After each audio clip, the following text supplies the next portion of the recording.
dito. Bawal ka dito. Sandali lang po ako, ate. At saka, wala na rin naman po mama niya eh. Baka bumalik agad yun. Shit, dito ka na. Umalis ka na. Gusto ko lang po talaga makausap si Muki. Baka mapagalitan ako eh.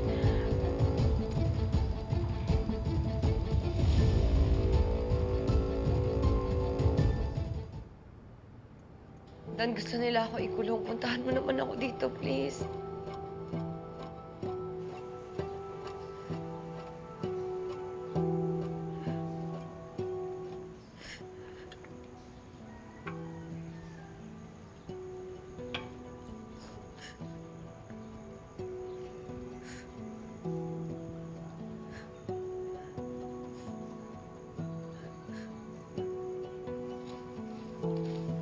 Zane, basta ha, yung usapan natin ha. Sandali ka lang dito, bawal ka magtagal, okay? O siya, sige, maiwan ko na kayo. Doon muna ako sa loob, ha? Muki, what's going on? Bakit inaresto si Ate Emma?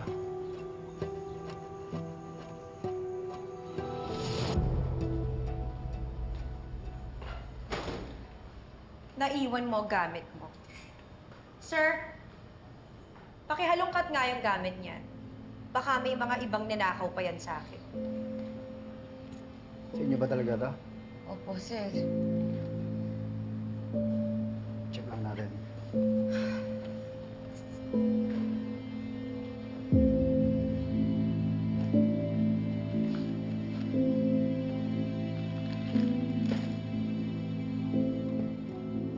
May alam ka ba kung bakit inaresto si Ate Emma? Di magnanakaw si Emma. Di siya magnanakaw eh. Alam mo, nung one time, nahulog ko din yung kwintas ko. Binalik niya naman sa akin kagad. Kaya alam kong hindi siya magnanakaw. Yun naman pala eh. Bakit di mo sabihin niya sa mami mo? Kasi hindi naman niya ako pinapakinggan eh. Wala naman, puro dilata lang ito, ma. Mga groceries. Mga dalatang galing sa bahay ko. Kita mo nga naman. Binigyan na nga kita ng trabaho, nakuha mo pa akong nakawan. Ginawa mo pang grocery ang bahay ko. Sir, nagsisinungaling po siya. Hindi ko po kinuha yung mga yan. Eh, ikaw nagplanta ng mga yan eh, pati nga yung kwintas dun sa kwarto. Alam mo, masama talaga yung kutob ko na baka sinadya ni Mami yun. Bakit naman niya gagawin yun? Kasi close kami ni Nay Emma. Kasi gusto kaming paghiwalayan ni Mami. Alam mo, hindi ko alam kung tama ba itong nararamdaman ko eh. Pero, alam mo, sometimes wini-wish ko si Nay Emma na lang yung totoo kong nanay. Masama na ba akong anak nun? Of course not. Malamang yung kailangan mo sa mami mo, nakukuha mo kay Ate Emma. Yung love, yung affection, hindi mo naman ma-fake yun eh. Ilayo niyo nga sa akin yung babaeng yan. I'm ready to give my statement. Ma'am, relax lang po. Gusto ko malaman, seryoso ka ba talaga na magsampa ng demanda? Kasi, yung ganitong klaseng kaso, mauubos lang yung oras mo. Pero, kung papayag ka naman na aregluhin na lang ni Mrs., kailangan niya lang mong bayaran ng 10 times ang halaga ng kwintas.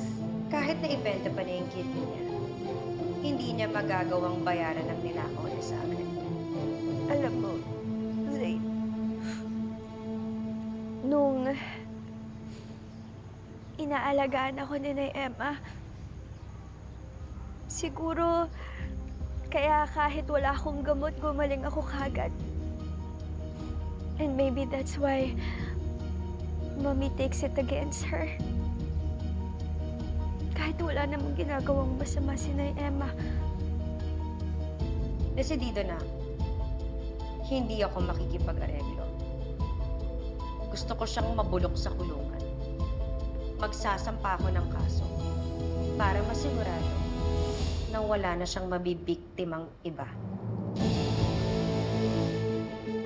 Hindi ka namin si Ma'am sa akin. Sir!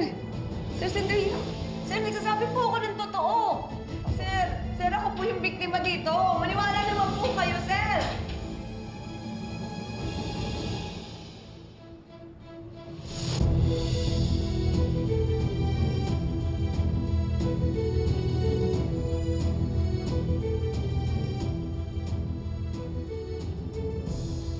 Wala po akong ninakaw. Wala po akong ninakaw na kwintas. Wala po akong ninakaw ng mga grocery niyan. Hindi ko po yung kinuha, ma'am.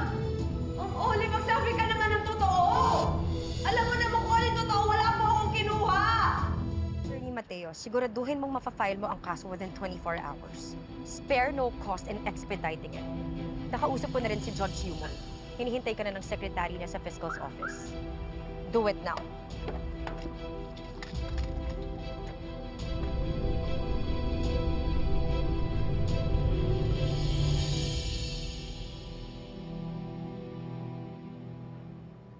Ma'am, kausapin ko lang po yung anak ko, Emma Joseco. Sige ho. Salamat po.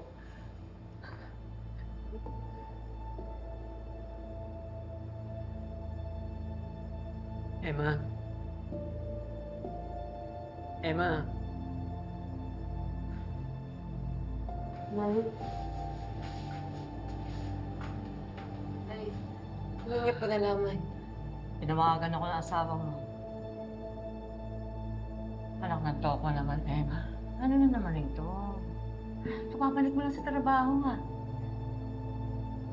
Nakita mo naman, di ba? Naglumuhod ako sa olive na yon para makabalik ka sa trabaho mo. Umiyak ako, nagmakaawa ako. Tapos ito na naman. Eh sana naman alamin niyo muna kung ano yung totoong nangyari. Pinagbintangan po akong nagnakaw. Abay, sira, ulo pa na yun eh. Ano? Dahil naiinggit siya sa'yo, kasi yung anak niya gustong-gusto ka, ibe-frame up ka ng ganyan? Hindi tama yun. Ma'am, baka naman po pwede niyang tulungan yung anak ko. Hindi po magnanakaw ang anak ko, ma'am. wala ko kami kinakampihan dito, Mrs. Ginagawa lang ho namin yung trabaho namin dito. Ma'am naman, please. Emma! naman po. Nay! Emma! Ikaw naman ang bahala kay Emma. Nay, saan ka pupunta? Kung kaya ko lang talaga magbigay ng statement sa mga pulis, gagawin ko eh. Sasabihin ko sa kanilang lahat na wala naman talagang kasalanan si Nay Emma, na inosente siya. I have an idea. Baka pwede kita tulungan.